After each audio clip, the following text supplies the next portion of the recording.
mampu. Suasana pertemuan di antara Presiden Prabowo dengan Presiden kelima Republik Indonesia, Ibu Megawati Soekarno Putri, berlangsung sangat akrab, penuh kekeluargaan dan saling banyak bercanda. Di antara keduanya juga ada berbisik, yang saya terus terang belum tahu apa yang dibisikkan, tapi tapi keakraban, kekeluargaan penuh mewarnai dan menjadi pemandangan di depan mata kami. Masih bersama saya Budiman Tanurjo di satu meja The Forum. Bang Sukur Nababan, Bang Mujani tadi mengatakan bercanda, berbisik, akrab. Yang dibisikkan apa ya kalau Anda tahu?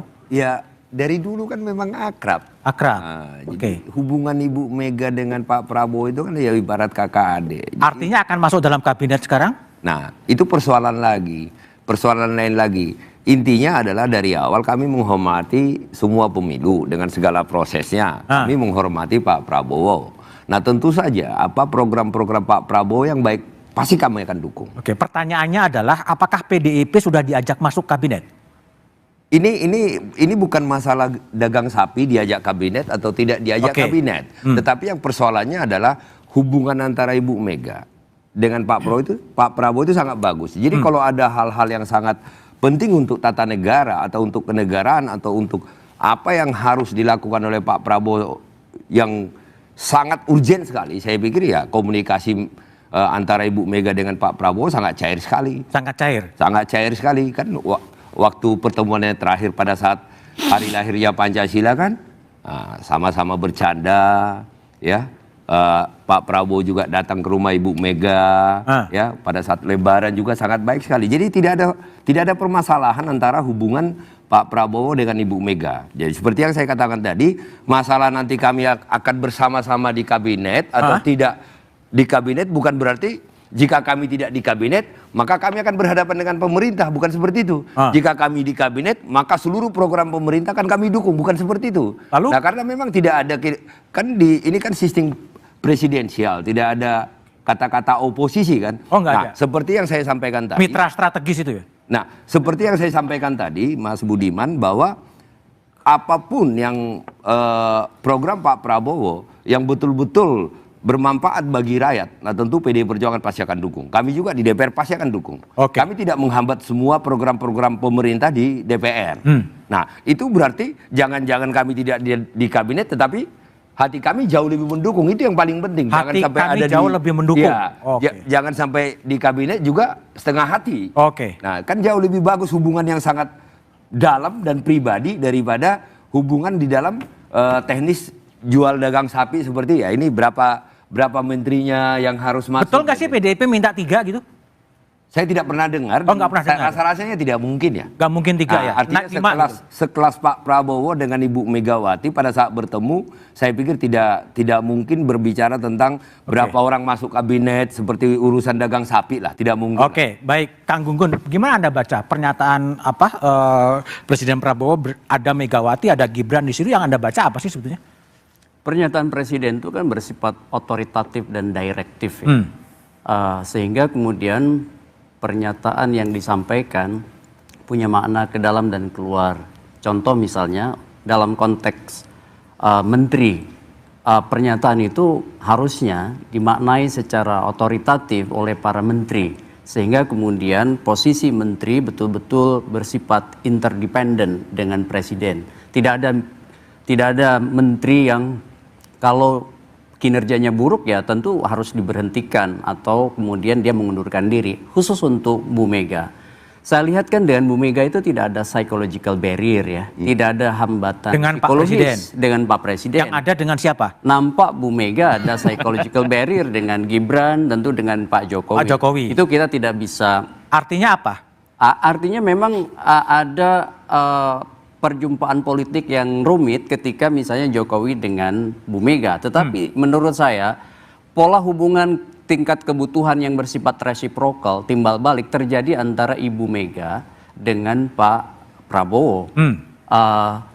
Kita sama-sama tahu bahwa mengelola kabinet besar ini tidak mudah, persoalan bangsa ini juga sangat luar biasa kompleks, sehingga ada kebutuhan strategis Pak Prabowo membangun komunikasi politik yang intens dan kekuatan real politik. Salah satu kekuatan politik besar di Indonesia dalam landscape politik Indonesia itu adalah PDI Perjuangan, sehingga tentu akan ada ruang yang dalam komunikasi politik disebut ZOPA ya, atau Zone of Possible Agreement.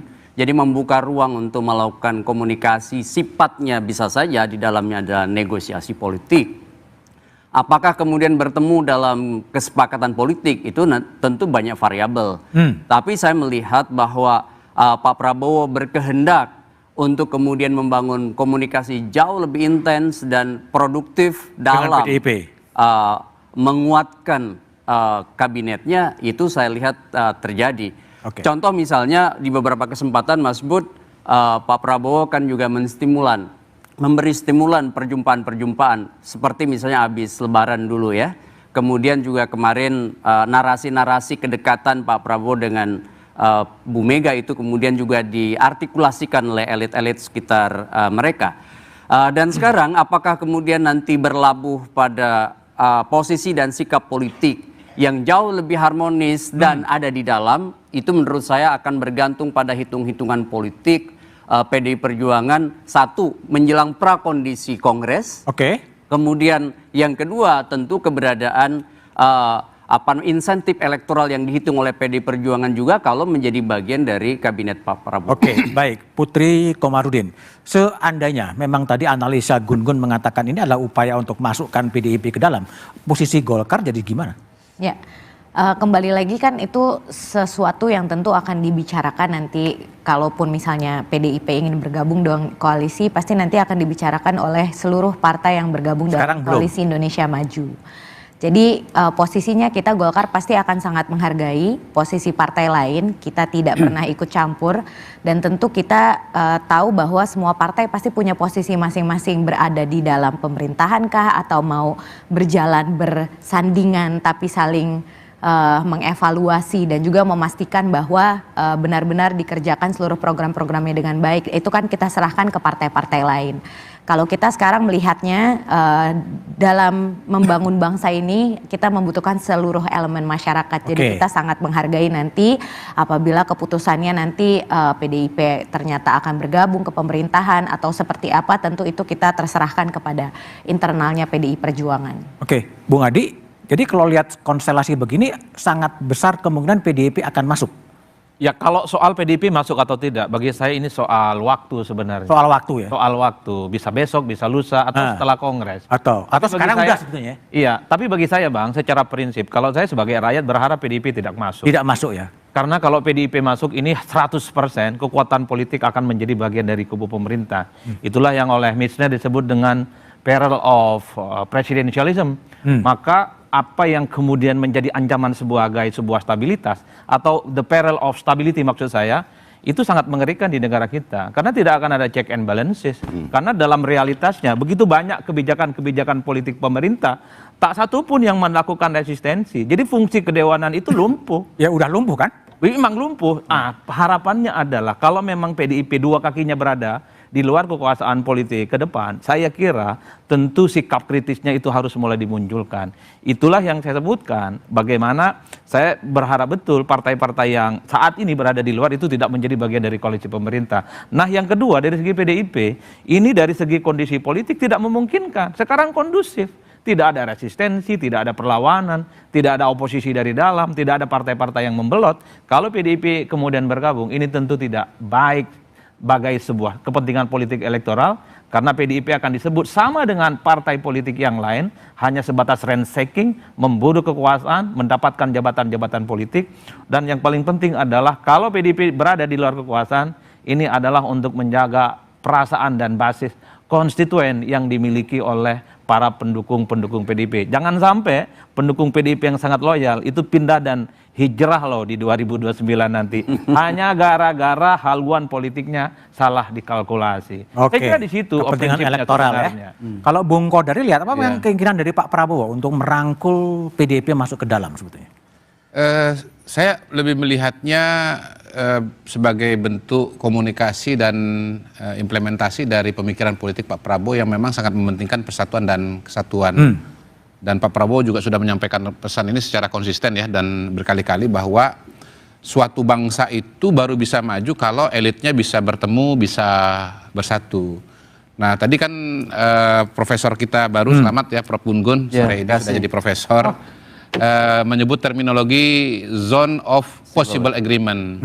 Kalau kita bicara zone of possible agreement, mungkin kacamatanya lebih kacamata taktis dan politis ya Mas ya. Tetapi saya melihat dalam konteks keindonesiaan dan konteks Pak Prabowo, yang namanya kebersamaan elit atau pertemuan elit itu lebih dari sekedar zone of possible agreement, tetapi memang ini satu ideologi yang betul-betul menjadi bagian dan budaya bangsa Indonesia. Itu sebabnya kita lihat bahwa Pak Prabowo komunikasi dengan semua, dengan Pak Jokowi, dengan Pak SBY, juga dengan Ibu Megawati. Dan komunikasi ini dilakukan terus-menerus dan dalam berbagai konteks. Dan menurut saya sih kalau kita membicarakan pada hari ini pertemuan antara Pak Prabowo dengan Ibu Mega, jangan dilepaskan dari pertemuan sebelumnya. Misalnya pada saat Lebaran. Pak Prabowo ketemu dengan Ibu Megawati dan menjawab dari Prof. Adi, kalau ini Prof mudah-mudahan ya. Kalau itu udah Prof benar, kalau ini Prof mudah-mudahan. Ya coming soon gitu ya. Janganlah Bang, kalau belum profesor jangan disebut mudah-mudahan. Karena ada juga orang yang belum profesor asik disebut profesor. Iya. Ini kan zone of possible agreement juga. Jadi saya melihatnya bahwa ini bagian dari yang tidak terpisahkan dari pertemuan sebelumnya. Dan pada waktu itu menjawab Mas Adi, seingat saya Pak Muzani mengatakan begini. Ini saya kutip Pak Muzani ya, kalau ini pun juga mudah-mudahan saya nggak salah ingat, karena sebetulnya pertemuan itu kan tertutup, jadi kita tidak tahu sebetulnya pembicaraan realnya apa. Mas Muzani itu mengatakan begini, bahwa PDI Perjuangan tetap di luar, tetapi kalau sewaktu-waktu diperlukan, kalau penting banget ya, dalam tanda kutip mungkin darurat ya barangkali ya, PDI Perjuangan itu siap untuk mendukung. Jadi saya kira kerangkanya kira-kira itu tidak akan mengkhawatirkan Mas Adi bahwa PDI Perjuangan tetap di luar kalau bicara pemerintahan, tetapi kalau bicara hal-hal yang darurat maka PDI Perjuangan siap memberikan dukungan apabila diperlukan. Dan menurut saya kacamata Darurat itu gimana darurat itu? Ya kita kan berada dalam dunia yang penuh ketidakpastian ya pada hari ini ya. Ada krisis hubungan antar negara, mungkin ada krisis pandemi ke depan, walau alam kita nggak tahu.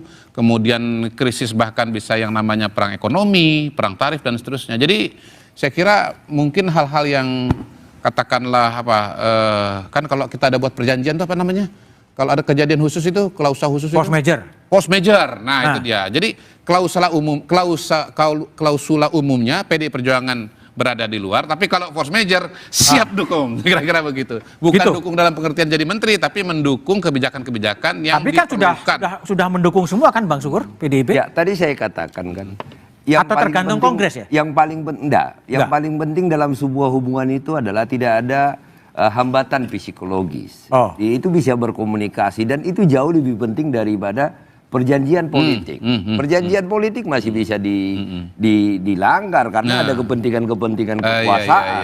Nah, tetapi kalau sudah hubungan yang sangat dalam, nah seperti kakak adik, dan sepertinya memang ya saya tahu persis hubungan antara Pak Prabowo dengan Ibu Mega seperti itu. Nah, makanya saya pastikan itu tidak mungkin ada pembicaraan apakah nanti masuk kabinet atau tidak kabinet. Nah, itu pasti berbicara tentang persoalan-persoalan bangsa yang kita hadapi sekarang ini. Itu pasti yang didiskusikan. Itu saya yakin. Itu mungkin poin saya bahwa ini bukan soal zone of possible agreement dalam kacamata taktis politis ya. Ini hubungannya kultural bahkan hubungan personal gitu.